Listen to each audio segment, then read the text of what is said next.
Son dövrlər paytaxtın Nərimanov rayonunda yaranmış vəziyyət sakinlərin haqlı narazılığına səbəb olub.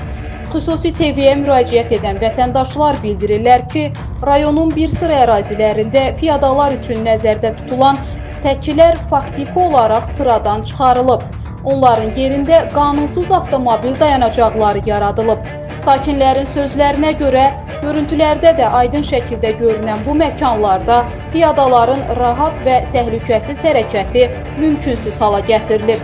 Uşaqlar, yaşlılar və fiziki məhdudiyyətli şəxslər məcburən avtomobil yolundan istifadə etməli olurlar ki, bu da ciddi təhlükə yaradır. Ərazidə piyada infrastrukturu açıq-aşkar şəkildə zəbt edilib. Səkilər şəxsi maraqlara qurban verilib.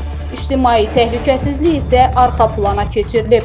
Nərimanov sakinləri bildirirlər ki, bu cür özbaşınalıq rayonu xaotik və nəzarətsiz bir əraziyə çevirir. Rayon getdikcə Bangladeşi xatırladır.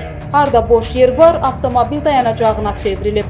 Piyadalar isə tamam unudulub deyə sakinlər etiraz edirlər. Məsul qurumların bu vəziyyətə göz yumması suallar doğurur. Piyada yollarının zəbt olunmasına kim icazə verib? Bu qanunsuzluğa niyə müdaxilə edilmir?